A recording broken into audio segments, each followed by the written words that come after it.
Hey guys, how's it going? So I hope you all are well and doing absolutely fine. So welcome back once again to Code Engage. I know it's been a long time since I've posted up any videos. There was a lot of discontinuity in between. We are once again back, and today I'll be starting the Ansible playlist. Right. So Ansible is a configuration management tool. It's more of a DevOps tool. Right. It comes under DevOps. So DevOps, I'll also create a separate video to explain you what DevOps is, like what is its demand in industry and why is it so much essential and gaining pace like day by day. So in this particular playlist, I'll teach you Ansible, one of the industry standard DevOps tool which is used right from the scratch up till the very advanced. But before we get directly into the coding stuff, you need to understand how this Ansible fits into the scenario. Where is it important for us, right? Also, there are some other concepts which needs to get brushed up before we can actually get started. So yeah, that will be done. Also, I had already promised you all that I would be launching a Python or a JavaScript playlist, starting from the absolute scratch up till the intermediate or advanced. So yeah, I know there was a lot of discontinuity, especially because I got an internship, and also there were some college related stuff, also personal development stuff. So I was really packed up. But yeah, now I'll try to upload videos on a weekly basis so that you all keep yourself updated with whatever the content I post. The playlist which I had promised earlier, definitely I'll try to launch it, and slowly will I'll keep on posting of videos so that you can get to learn. As I already told you earlier, that even if you are a newbie in programming, you don't know nothing about programming, maybe you are learning it for the first time, trust me, this will be one of the most beneficial playlists you can ever get, because I literally focus on as to how you can gain the insights of concepts, rather than to teach something or create a playlist and then you know how to code. You can just press the keyboard and just do some coding. So that is a part of coding, I do believe, but the most important fact is you should understand the underlying concept. So that's what I typically focus on. So yeah, no issues, I'll keep you all updated with whatever I have. So if you have not yet joined the channel, please do hit the subscribe button, right? Also do not forget to click on the bell icon so that whenever I post any kind of videos, you keep yourself updated, right? So let's get started right away, no more delays. So this is the first video of the series of Ansible. So what is Ansible? Where is it used? Or rather, I as I mentioned in the few minutes earlier, that configuration management tool. So what is it? Where does it fit into the scenario? How can this thing make our lives easier? Because whenever a software is there in the market, whenever an application is there in the market, you can think that it actually solves a problem which has not yet been solved. Okay, so before diving into the deep concepts of Ansible, you should first get yourself accustomed with why is Ansible necessary. So that's what I'm going to cover in today's video. So it's obvious from the title itself that what is configuration management tool. You need to understand this. First of all, you need to understand what is configuration management, all right, and how the entire manual process can be automated. So what Ansible does is that it automates something. Any kind of manual process which you do, right? Let's say it takes you for about 30 minutes to set up something. Like, let's say it takes 30 minutes to boot up your own laptop or PC. So you would definitely get frustrated with that, right? So if you have other solution, right, such that the entire manual task can be automated, right? You do not need to press any key. You do not need to let's say sit for 15 minutes or 20 minutes, write some code, right? What you will do is that you will just press a button, the entire process will get automated, all right, and also will take lesser amount of time as compared to what we were doing in the manual process, right? So that's where automation comes and it makes our lives easier. So let's get started. This is my whiteboard, so I hope it's visible to you all. And so the first thing is that we need to understand about automation. Okay, so what is automation? Because if you talk about this particular term that we have, that is DevOps, right? I'll post a separate video explaining you what DevOps is, what are the like features, pros and cons, and like why is it so much like very much in demand stuff in industry. Like if you know DevOps, trust me guys, like you are the most like one of the most in demand engineers in the entire software development industry. And like DevOps is of course like not easy to master also. It's a bit difficult because it focuses mainly on like production level stuff. So what do I mean by production level is that you whatever you see over the internet, right? The Google's website, or let's say the like the Facebook's website, you use Instagram. So all of the product based companies, whatever the applications which they provide us for usage, all right, so all of their code are running in the production environment. So DevOps can essentially be, you can say, visualized or understood when you work in production environment. All right, generally what we do as students is that we write code in our own laptop, we develop some applications, like so developing something on our own PC or let's say on our own laptop, it's actually known as the development environment. All right, I'm writing in short dev env. All right, but whenever you write code for any kind of company, let's say you have secured an internship, or let's say you are working for as a full-time software engineer in any kind of company, so that time when you write the code you actually deal with production environment. All right, so DevOps actually is really essential in the production level environment. All right, although you can implement it in a development environment also, but the real power of DevOps comes when you actually implement it in your production level environment. Why? All right, so why is DevOps so much essential, all right, in production level environment? Because if you try to analyze, right, you have Facebook's website. Let's take up the website that we generally use, any kind of social media website, for instance Facebook, or let's say Instagram. So let's take up Facebook. All right, now the company is known as Meta. I hope you all are updated with the latest trending news that we have. Okay, so if you take the website of Facebook, like millions and millions of users access it, like at the same amount of time, the entire day, millions and millions of users are using Facebook, or like getting connected with their friends, or so like everything happens there. Now so if everybody is accessing the Facebook's website, all right, so everybody is accessing this particular website, so the amount of request, or let's say the traffic to Facebook's website increases. All right, it actually increases. So the point is, if your website is not capable enough of handling so much of request at the same amount of time, all right, then it is not a good website. All right, so the point of DevOps, it's not that only I am just telling one scenario where DevOps is important. As I told you, I'll do post like another video covering what DevOps is actually. So the point is, like DevOps, if you implement DevOps in your production level environment, because if you talk about Facebook, it's actually something which everybody uses, right? This particular like issue of traffic management and let's say distributing the traffic, all right, will actually decrease, right? The load of managing such stuffs will actually decrease. So that's where DevOps makes our life easier, correct? So this is one of the, like I just thought of covering, like where is DevOps implemented in case of like real world. All right, if I tell you a beautiful example, you remember we have like Pakistan versus I guess India, one particular match. I'm not sure which one was it. Maybe the T20, yeah, the recent T20 World Cup which we had last year, right? So in that we had a match of Pakistan versus India. Of course, India was eliminated. So yeah, we know that we were very sad at that point of time. But the point to be noted is that many of the people were using Hotstar. Okay, and I remember like I had seen that one at one point of time Hotstar showed that 1.25 crore people, okay, 1.25 cr, 1.25 crore people were watching this particular match live. Okay, you see live, which means real time match updates.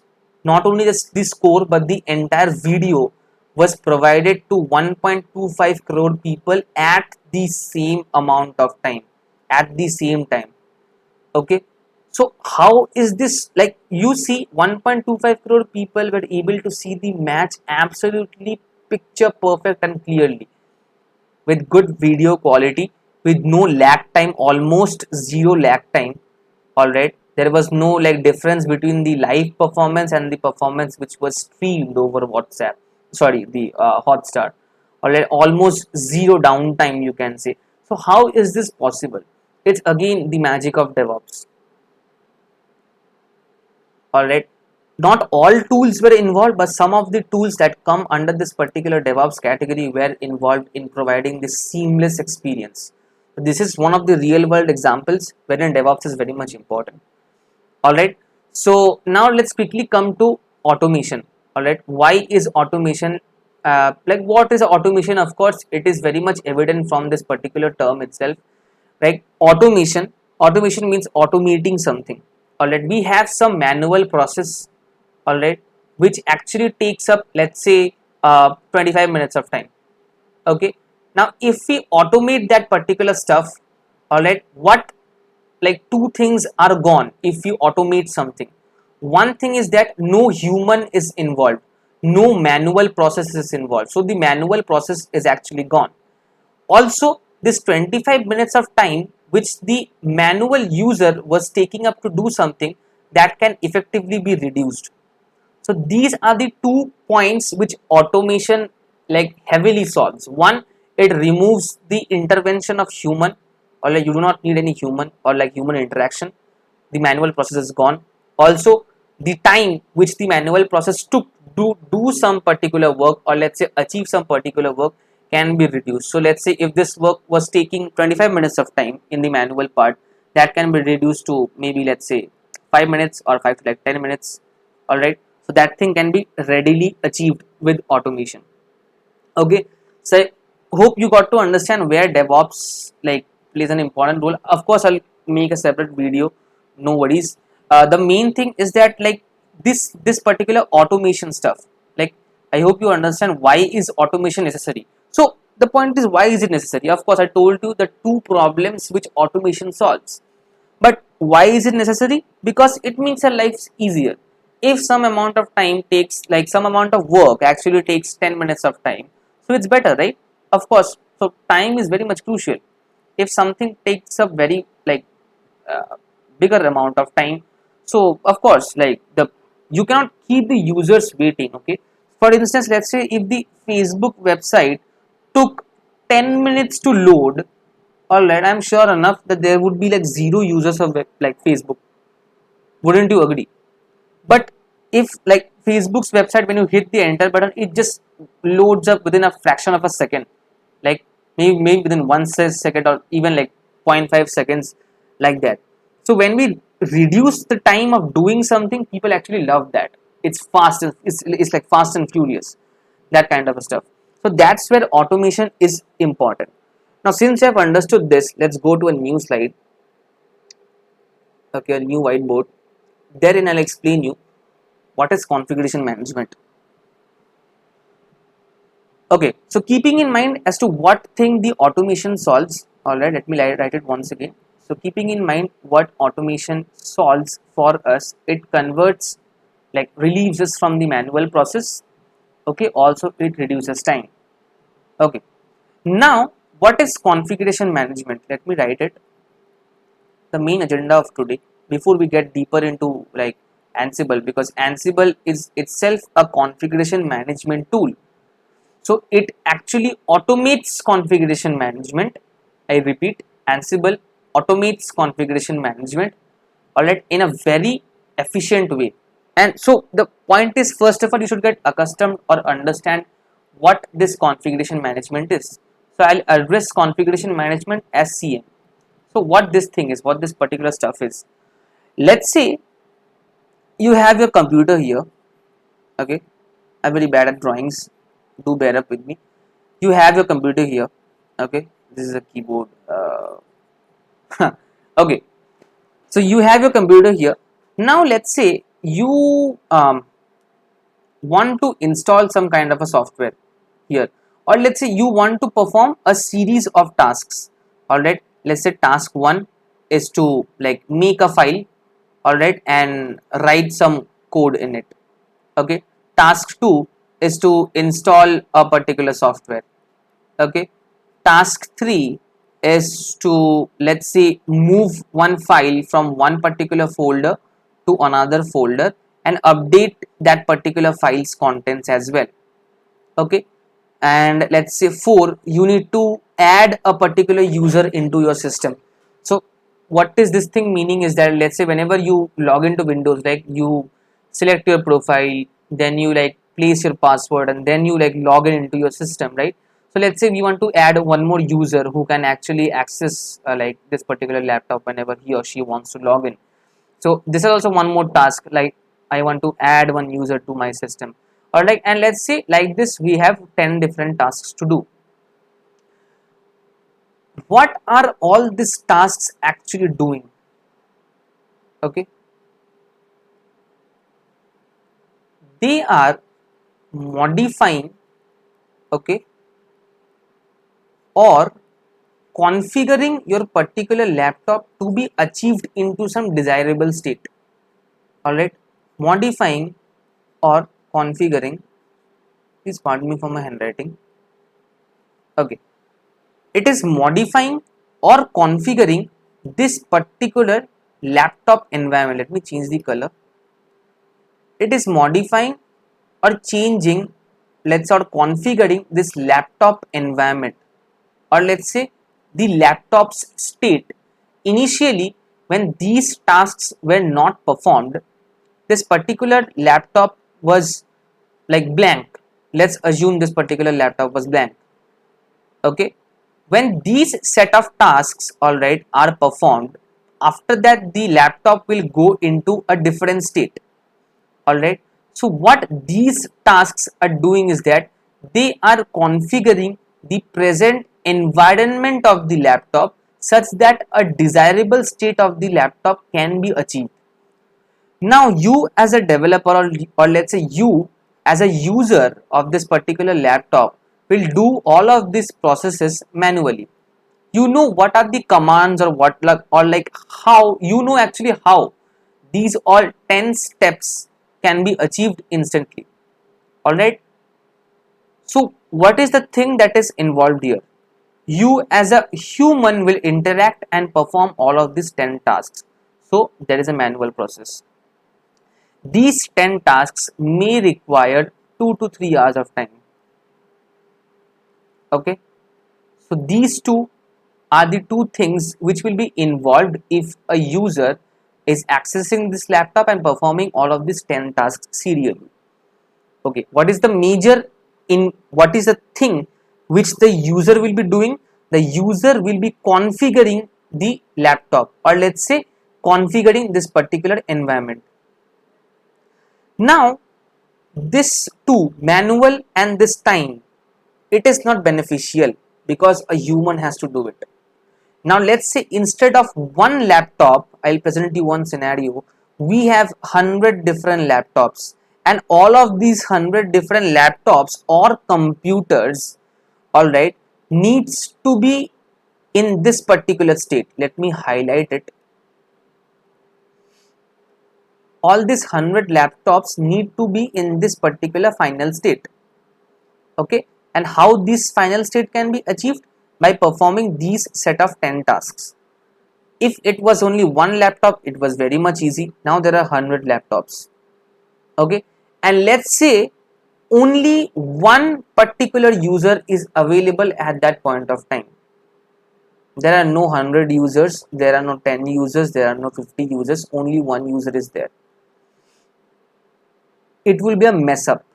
Okay, that particular user won't be even able to complete this, like this won't be even able to make all of the 100 computers be in this particular final state, because he is just like one human being, and for performing each of these 10 tasks, like you can say step by step, it requires 2 to 3 hours of time, such that this particular laptop can be in this final state. Okay, how this particular issue can be helped, like can be, you can say, how can these be solved?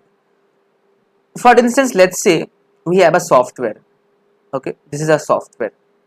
What this thing does is that it automates all of these particular tasks. Okay, which means no user would be involved. Now you should actually ask me a question at this point of time, that if a user can perform these things manually, which means the user knows how to do these tasks. He knows what to do such that a file will be created and code will be written. He knows what are the commands that are involved in adding a user. He knows what are the steps that will be required to move one file from this particular folder to this particular folder. Alright. So if I have to automate these stuffs, which means I will remove the intervention of a user, the application or software should be intelligent enough to figure out how these all series of steps can be done automatically, on the fly and immediately. I repeat, if the user intervention, if the manual process needs to be gone, which means these steps have to be performed by this particular software. In order to perform these steps and bring this particular laptop into this final state, these set of steps needs to be performed.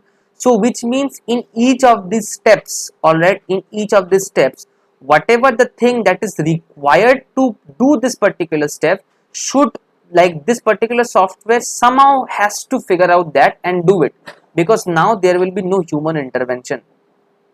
Alright, also if this thing is automated, alright, what it can do is that, let's say, it can trigger all of these processes at one point of time and move on to the second laptop, trigger all of the processes, move on to the third laptop. Like this, it can trigger and move to the 100th laptop, and at the same point of time, like let's say within 2 to 3 hours, or let's say within 1 hour itself, all of the 100 laptops will be configured at the same amount of time. Alright, so the time also got reduced and the manual process also got removed with the help of this particular software that is there. So what it did is that it managed the configuration of this particular laptop. Alright, because as I told you, whenever the user manually was doing this stuff, he or she was actually configuring their environment to be achieved into some final state. So this particular software actually managed the configuration of this particular series of steps that needed to be performed. That's why this particular, like, tool is known as a configuration management tool, and it is a kind of a tool which actually relieves this particular issue that we discussed. All right, the issue that we discussed, that if we have these manual processes involved and each of them takes actually 2 to 3 hours, and what if we want 100 laptops to be in the same final state, and we also have only one user, not 10 or 100 different users. So this is the major issue which was there, which can be solved with this particular software. This is a gem of a software. All right, or let's say an application, or let's say a tool, for instance. Okay, configuration management tool. So what is configuration management? I told you, to make this thing or configure this particular laptop into some final state, that is known as configuration of the environment, more specifically configuration management. All right, so when these tasks were automated with the help of this particular software that you are seeing, that's where this configuration management came into the picture, and this tool is helping us to solve the issue that we discussed. What is the name of this tool, guys? The name of this tool is Ansible. So Ansible is a configuration management tool. I hope you understood the entire thing which I explained. Alright, what is configuration management and how Ansible can help us. Alright, the like beautiful part about Ansible is that, let me go to a different whiteboard.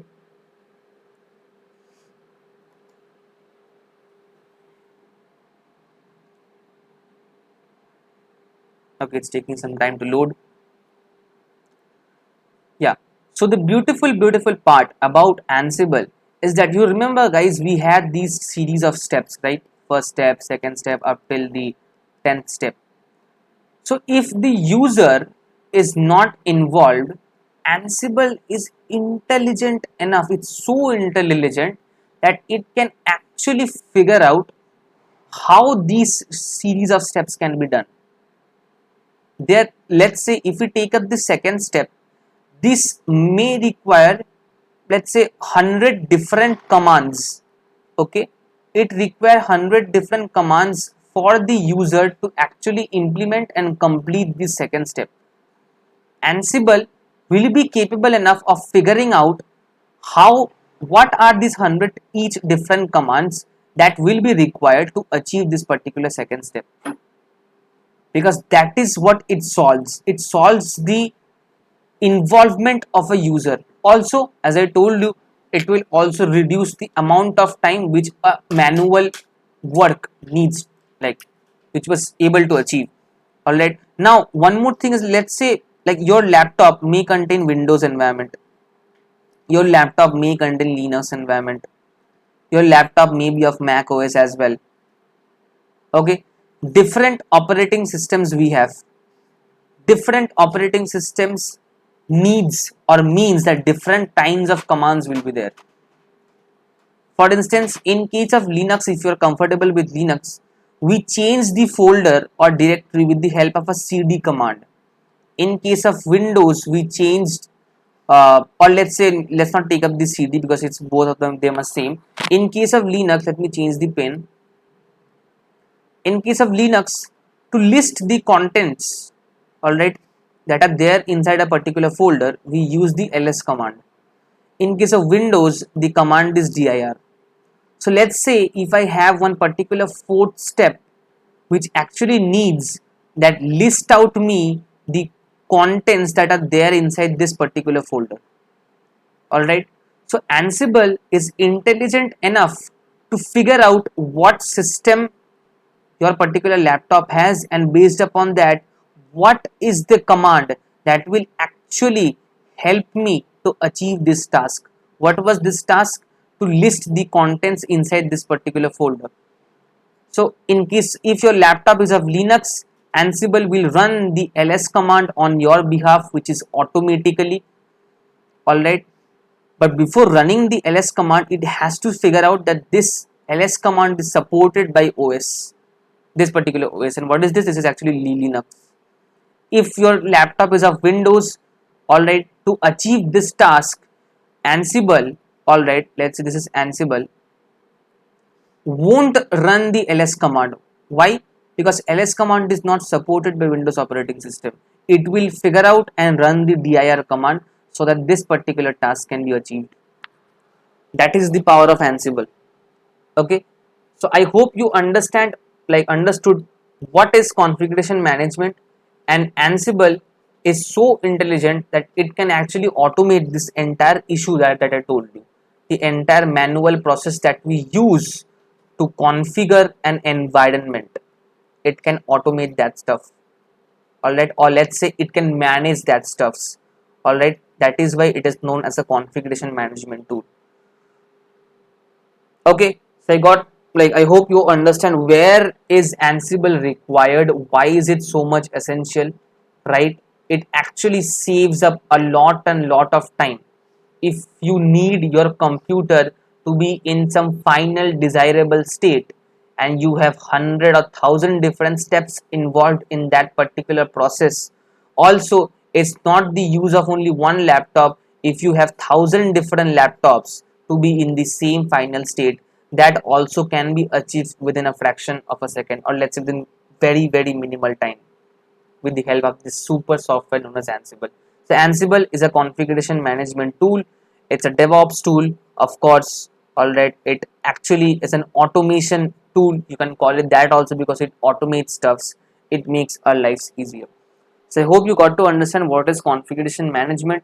In the next part of this Ansible series, we'll dive more deeper into some other concepts that you need to brush up before we actually get started and like coding with Ansible. All right, there are something that you need to know about, that is YAML.